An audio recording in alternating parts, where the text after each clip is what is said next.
What's up, everyone? Welcome to Grant's Curb Appeal Lawn Care. I am your host, Simon, and thank you for tuning in with me as I complete this project. That is, I guess, in other words, a small facelift slash restoration project, and I'm just gonna bring you along on the journey. A lot of it wasn't recorded. Most of it was really just getting everything stained, and as you can see here in the video, in this half of the video, getting this old, what used to be a little storage area, torn down just to get it prepped for the little small facelift that we did over time. The big wooden spools that you see behind me are a product from the local power company. They sent several of them outside and put a for free sign out there, so my wife wanted two of them, as you can see, to actually add to this project. So you sit back and enjoy this video, and you'll see how we bring them back to life. And I'm gonna chime back in here with a topic in just a moment.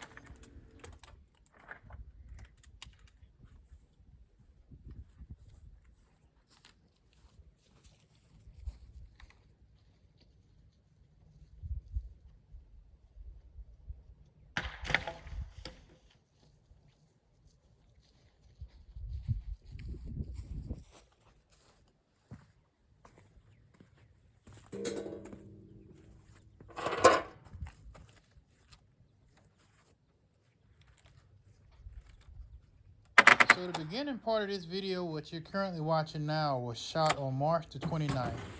And here we are, present day, that I'm doing this voiceover, April the 15th.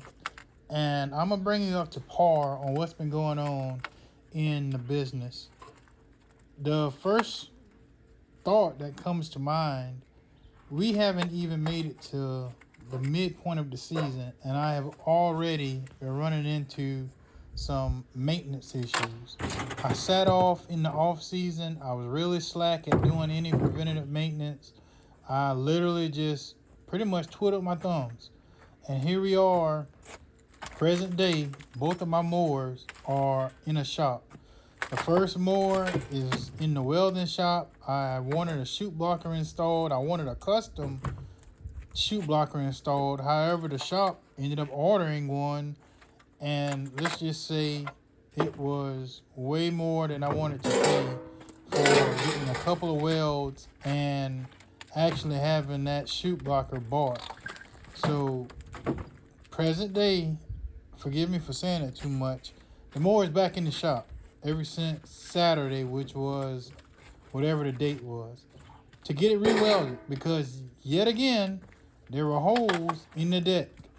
And I was pretty upset after discovering the holes that were left in the deck, and even was told that, they saw the holes but just didn't mess with them. So yeah, that really had me pretty upset. And now I am down both my mowers, because once I got the Tiger Cat home from mowing yesterday, I discovered that the belt was loose. Well, the tensioner spring and the rest of the parts are missing.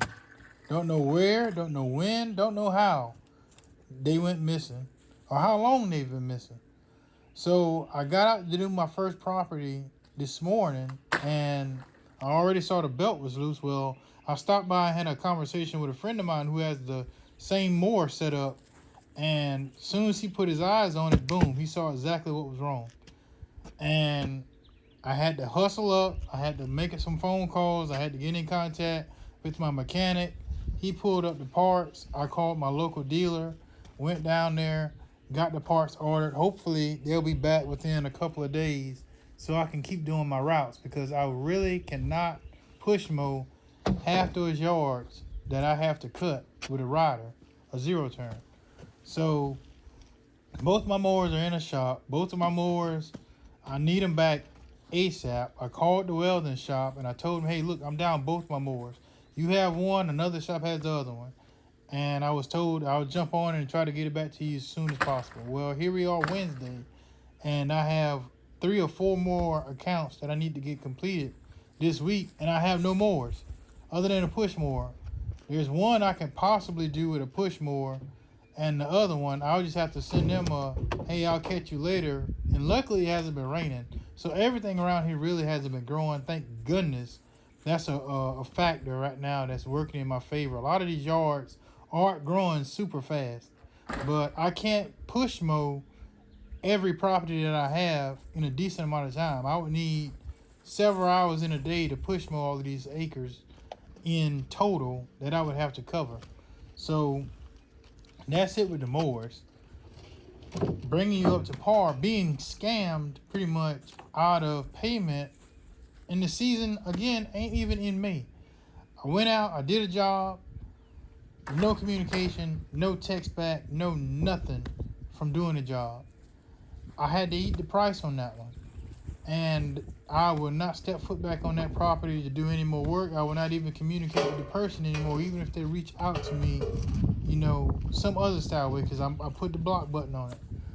I'm not sitting here saying that, I lost a whole lot of money, but it's the principle behind it. If I came out and did my service for you that you requested, and time has just been going by, you haven't communicated with me or told me anything, that's it. That's how I'm operating in 2026. I'm zero tolerance with how I'm going to go about getting my payments. I have another customer that I'm pretty much firing for, yet again, lack of payments. I go out, it's a bi-weekly customer. I show up every 2 weeks, which is twice a month. I have to sometimes wait for back pay for each cut. I can't do that anymore. The way everything is now in 2026, I will not put myself in that position to have to wait or be back paid until I'm caught up. That's just not fair. If I'm showing up, and I'll even say if we are showing up, speaking for the lawn care community in general, and we're putting our, mowers and everything else that we do on your properties, if we're beautifying your property for you, the least you can do is at least pay us. I know a lot of big channels and even some of the smaller channels have said, hey, if I go out and price something, no matter the type of project, what falls within the realm of, lawn care landscaping, try to get half of your money up front. That way, at least if you do the job, you have some type of the profit, in your account. And I can say I agree with that. If you charge, let's just say $400 for a project and you get $200 up front, and let's just say the person doesn't communicate with you or even pay you the other $200, hey, look, block button, no communication with them anymore. You got at least $200 from the project and keep it moving.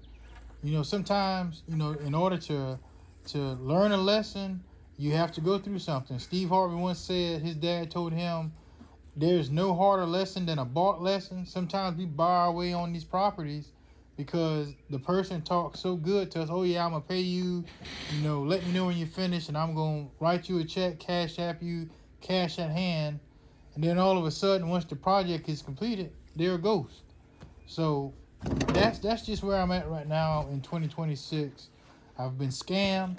I let the preventative maintenance bite me in the butt, and just playing catch up with a lot of things right now while it's early in the season. I'm glad I'm catching some of these preventative maintenance problems now, because a lot of that stuff I did not look at over the winter time. I really didn't. I just got on the mower as I needed to and parked them. I kept the blade sharpened. I greased as I was supposed to. Well, let me rephrase that. I greased as I felt the mower needed greasing. And that's pretty much it. So I'm saying all of that to say this because I feel like I'm rambling just a little bit too much.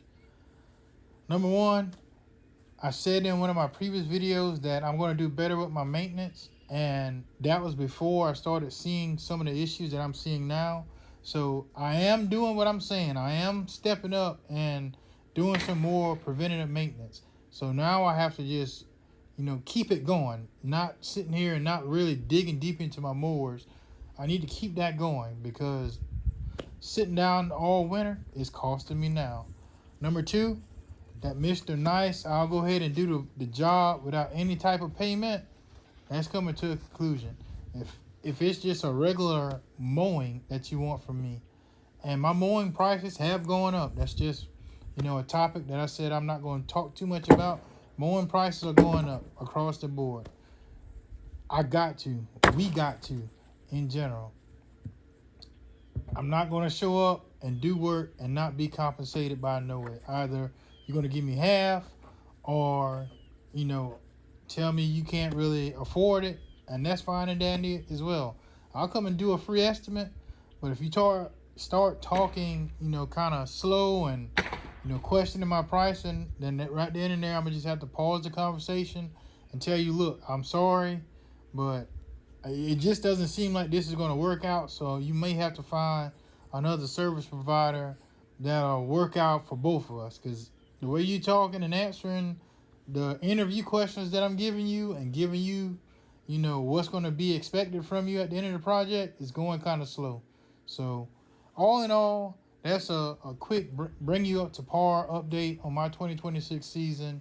As this video concludes, you can see this is the end results of this small facelift and restoration project for the area that you saw in the beginning of the video.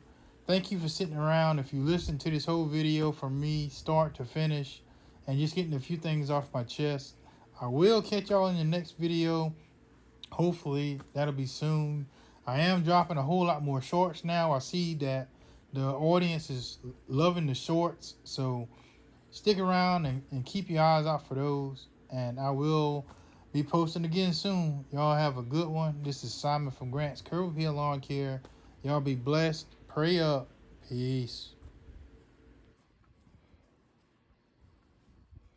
So the staining and everything that you see on these wooden spools, all of that took place on the 29th of March.